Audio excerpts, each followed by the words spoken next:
Welcome, welcome, welcome. Welcome to another Awdid. It is January the 17th here in 2024, and we are going to actually do an audit today.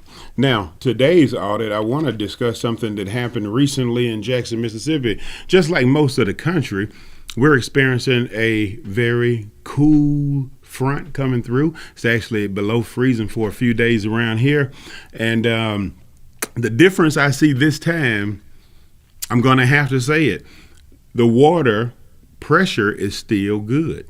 Now, I hadn't had a lot of people talk about water pressure being a problem.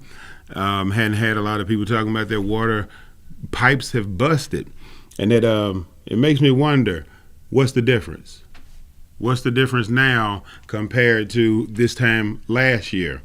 Now, I hate to say that the new management team has found a way to maximize water pressure and prevent shutoffs. However, we have had some temperatures down as far as 11 degrees last night, coming into this morning when we woke up.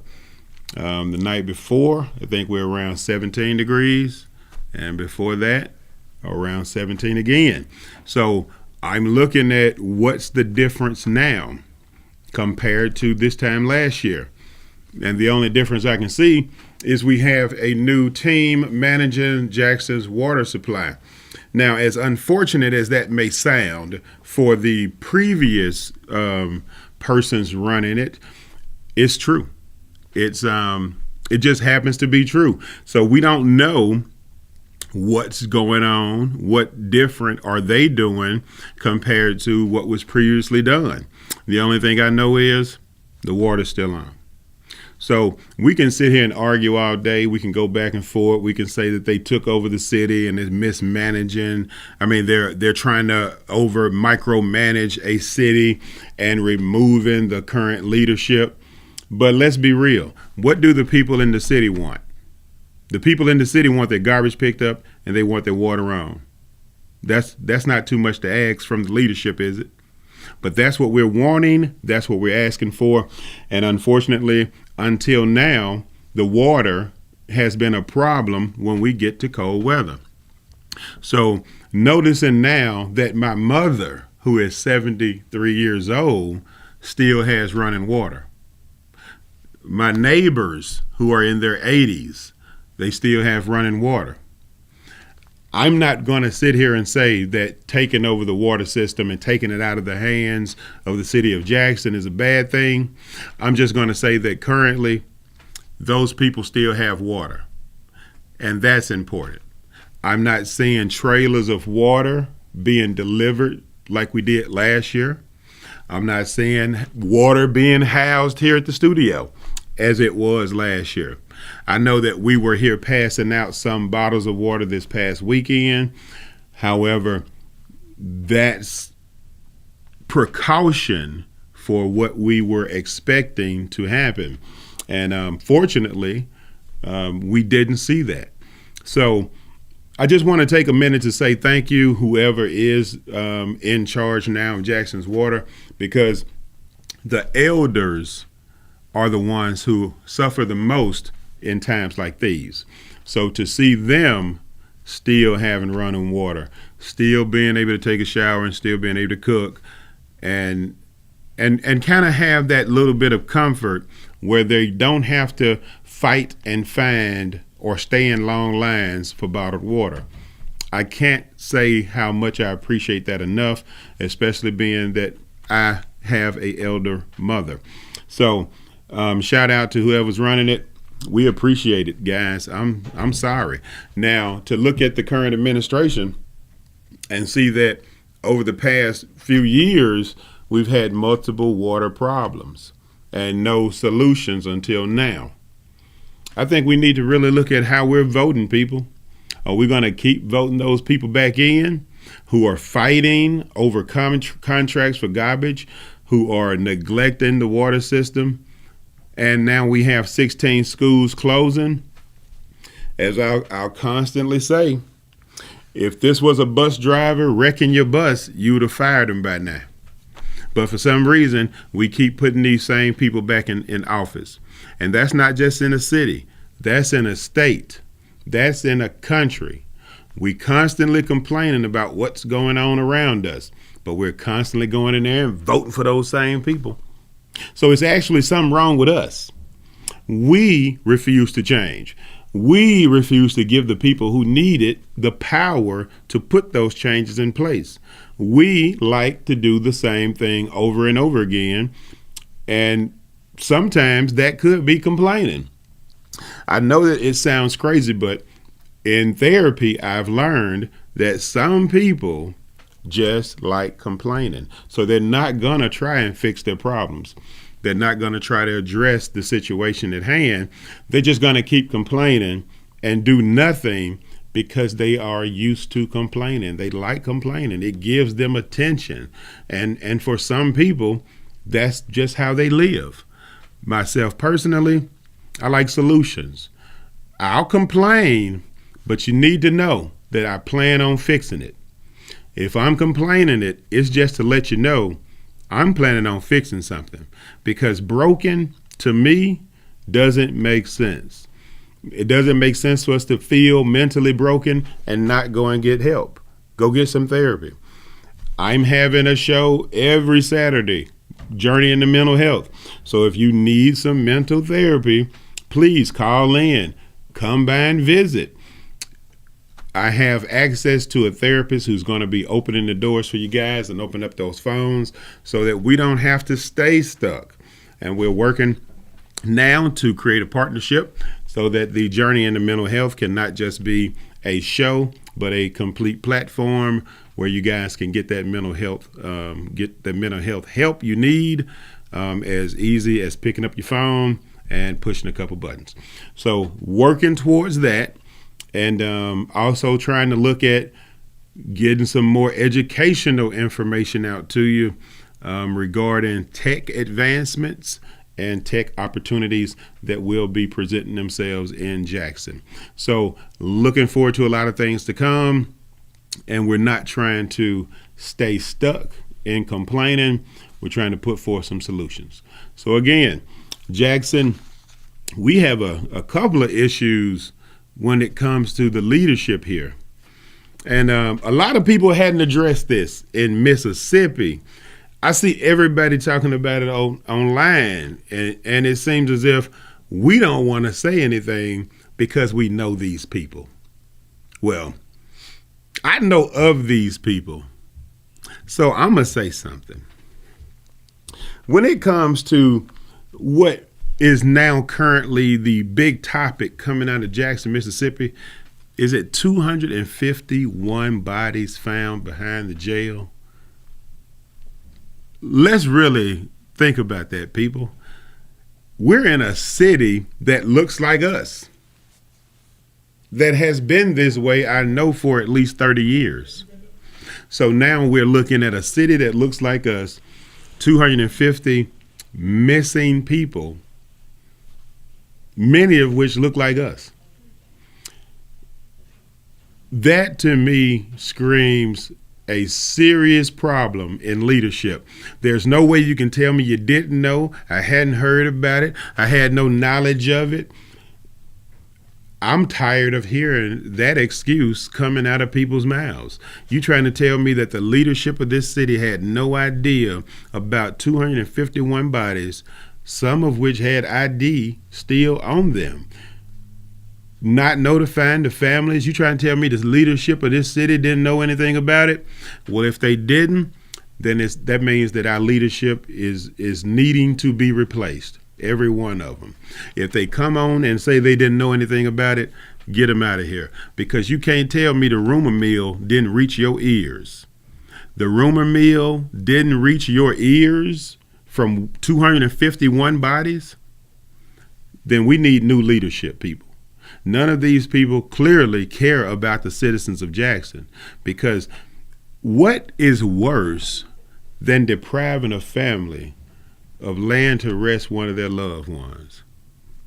What's worse than that? And so when you have 251 of those instances taking place in a city that looks like you, which I think we were imagining a city that looks like us as a city that would protect us. And it does not seem to be the case at all. It seems to be the exact opposite of that. It seems as if we've stepped back into 1940, 1950, when we were complaining that another group of people hated our guts and were trying to kill all the black people, kill all the dark-skinned folks, oppress us. Well, that's kind of strange that we're in power now and this type of thing is happening. So ask yourself, people, who are you voting for? And will you continue to vote for them? That's another question. So we're going to take a quick break right now. And I want y'all to think about, who are you going to the polls for this November? Who are you going to be checking that box for? Is it going to be for more of the same because it's familiar pain? Or are you willing to put a check by change and give them a chance? We'll let you know in just a moment what we think right after this break. SocratesGarrettENT.com is a diversified firm specializing in recycled aggregates and crushed concrete. SocratesGarrettENT.com's recycled materials provide the construction industry with significant economic and environmental benefits by recycling clean concrete rubble into MDOT grade rock materials. Recycled aggregates and crushed concrete can be applied to driveways, road construction, bank protection, parking lots, general bulk fills, and more. For more information, please call 601-896-0084 or visit us online at SocratesGarrettENT.com. The Mississippi Link is an African-American female-owned newspaper with a trusted voice that is highly respected throughout the city, state, and nation. Our motto, keepers of the knowledge for people who speak the truth, since 1993. Link significantly influences the thoughts, attitudes, and buying decisions of its readers. Call us at 601-368-8481 for your advertising needs. If you would like to receive a newspaper in the mail each week, our annual subscription is only $52 per year. That is only $1 per week for you to stay informed regarding many stories that you can only get in the Mississippi Link. Sign up today at themississippiLink.com and click on Home Delivery. We want to welcome you back. Welcome back to the second half of the Awdid here at We Believe Digital Studios in Jackson, Mississippi. Hey, we're here on Livingston Road, and if you guys need any media assistance, please give us a call, 1-800-492-5186. If you need a podcast, we got you. You want a commercial shot? We got you. You want a radio spot? We got you on that too. You need somebody to come and film your event? Again, we got you. Give us a call again. That is 1-800-492-5186 at We Believe Digital Networks, and we'll be glad to help you guys out. Hey, back to this audit. Again, we've already looked at the city and the craziness going on. And it's kind of like that across the country right now. We got a lot of people that are hoping for change come this November. And I just want to let you know, people, if we want to get some change come this November, we're going to have to do something different. We can't believe the politician who's coming out here trying to sell us a dream and get our vote again. I think if we continue to pick the same people who we know, whether it's R or D, then we asking for more of the same. And this time next year, I don't want to hear anybody complaining. If we go in and put those same people in power, nobody should be complaining this time next year. We should all be content and happy with whatever we get. It's kind of like going to the used car lot. You know, you keep buying a Ford, and every time you get it, it lasts you for 3 months. So why are you going to buy another Ford? Nothing against Ford. I like Fords. I was just using the first car company as an example. So why don't you go and try and get you a Chevy or a Honda? At least give them a try, right? That would make sense. But again, we're here in America and very little makes sense. You know, that's just my opinion.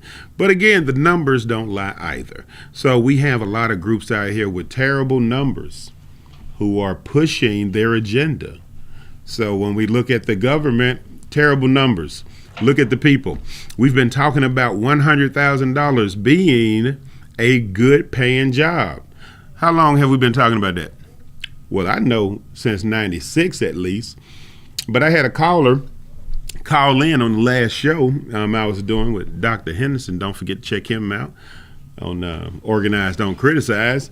And the caller mentioned that these were some of the same rates that he experienced. I mean, he remembers his aunts making in the 1980s. So we've been excited about a 6-figure salary and making $100,000 for 80s, 90s, early 2000s, for 40 years. That's been the standard. 40 years. That has been the standard. Get to 100,000 and now you 6 figures and comfortable, right? So when we think about that's been 40 years, you have to think about what else has been 40 years.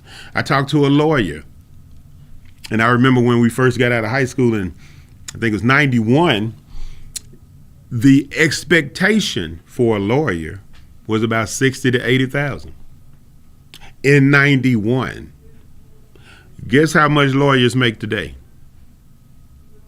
60 to 80,000. So when you're looking at a doctor, we were thinking 100,000, 150 as a doctor back in the 90s. Where are doctors today? Around that same pay. So nothing has really changed for anyone. Truck driver, 100,000. That's what the pay was. Today, happy to get 100,000. If you can get 100,000 today. Very few trucking companies pay that today, whereas 96, it was the standard. So now we're trying to complain about inflation and, oh, if we get more money, inflation is going to do this. Whenever you hear somebody say that, you need to know that they work for your politicians, or that's an AI generated message, or that's someone trying to trick you into being stupider than we've already been. Inflation, people, remember the 90s when we got the newspapers and they would have a car for sale and it would be 1999 or $9.99 or $13,999, and these are like brand new cars. $159 a month, $350 a month. These were the advertisements. They would actually tell you how much a month the car is going to cost because it was a good deal. And we were still making, way back then, the money we're making right now. The difference is the car is not $13,999, it's not $19,999, and it damn sure ain't $9,999. Now it's $30,000, same car. $29,999, same car. $50,000 for some of these cars, while we're still making the same money. A house, you can go back to the 90s. You could find a pretty nice house for about $60,000 to $80,000 in Jackson. I remember buying one for $50,000. And I want to say that was in 97? 97, I think that was, 96, 97. 3 bedrooms, 2 bathrooms, $50,000. Now, fast forward to 2023, that's not possible anymore. It's not even close to possible. So we're talking about inflation and trying to minimize what has really happened by claiming that they'll raise the prices on us if they give us a raise. They already raised the prices on us and didn't give you a raise. So what you're complaining about is, what are you complaining about again? Or is this just your fears that usually show themselves whenever change shows up? See, nobody wants to change. Nobody wants to do anything different. You just want to keep complaining. And I think that's the thing that I'm learning in therapy is no matter what you do, when you present change to somebody, they would rather stay in trouble in that fire than to consider doing something different. So just like you can get used to the good days, you can also get comfortable with the bad days. A lot of people don't understand it, but prolonged suffering, that's a new one I heard this past weekend. Prolonged suffering, it becomes addictive to people. So some people get addicted to the stress and the hatred and the complaining, and that's all they want to do. I've actually got a few family members like that. You try to tell them about God and the blessings of God and let God handle it. Don't worry about it. Speak good about the person. Start to look at some nice things about them. And don't forget now, I'm a supreme chastiser now. I am all about chastising. However, I do give credit where credit is due. And I won't tear you down unless you need it. I don't throw rocks in the water unless I got a pocket full of rocks to throw. I don't just walk around picking up rocks to throw them.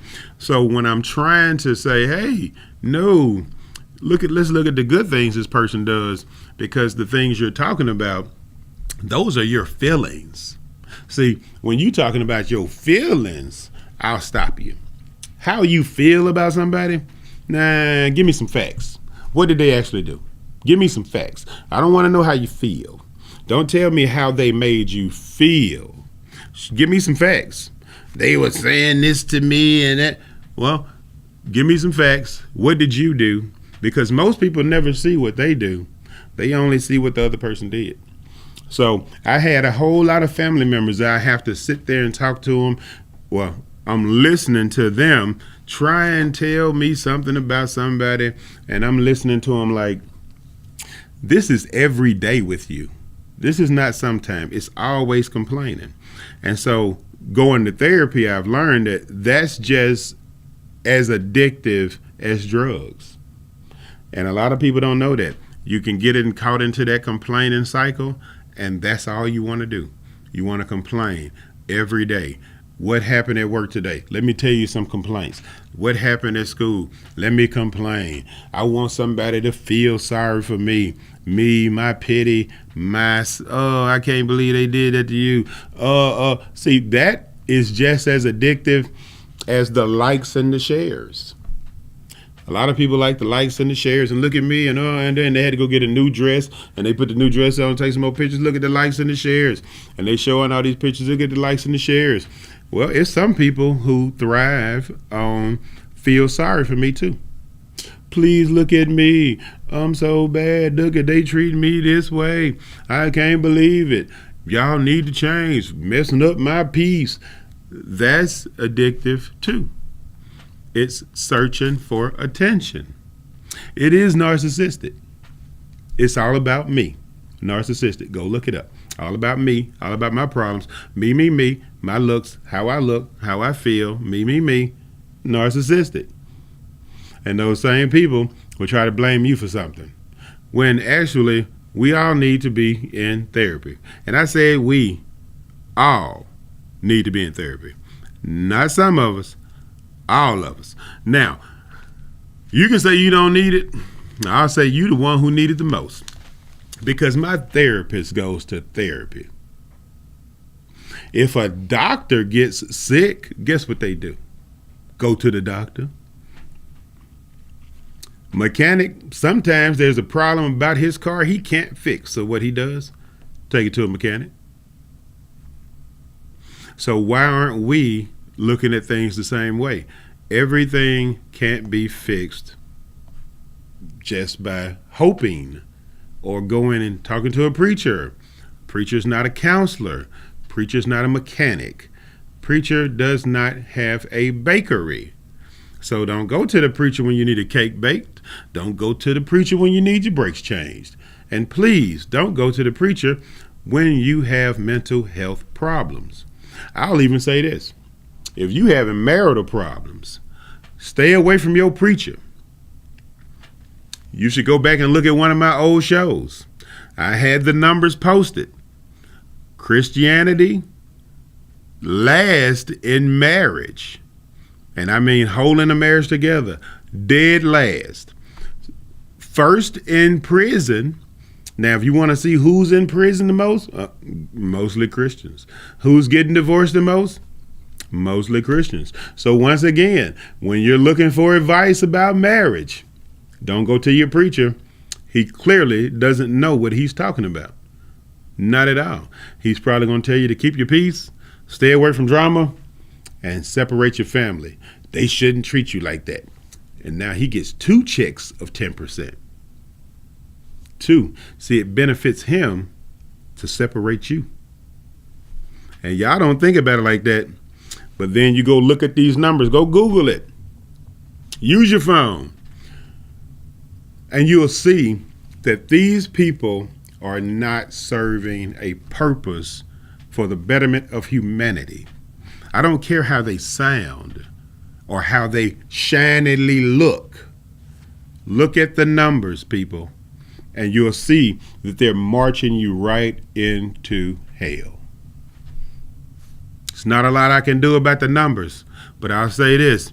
If we were looking at those numbers and saying, hey, I'm going to base the purchase of this car on these numbers, or I'm going to base the purchase of this house on these numbers, none of you would buy the house nor the car. None of you. But when it comes to your soul eternal, your eternal soul, and what you'll be teaching your children in the future, because you're the example, you're going to turn that over to these terrible numbers without question, just because everybody else is doing it. Everybody else is in that bandwagon. Give you some drums. I hope we choose better going forward, people. Obviously, the Reverend in the Bentley and the G8 has zero idea or understanding of the teachings of Jesus. So, you've been audited this week, and I'm not going to drag this one out. I think y'all already know you're going to do what you're going to do and say what you're going to say and live how you're going to live. And the only thing I'm going to do is deliver the message, and I'm going to wish you well. I send you well wishes. I hope all of y'all have a great start to the rest of this, great start to your weekends. That's coming up. We on hump day. And stay warm. Stay out of trouble. And hey, if you need any help, don't forget, always go, if you need some help, look for the right help. Mental health is not a preacher's job.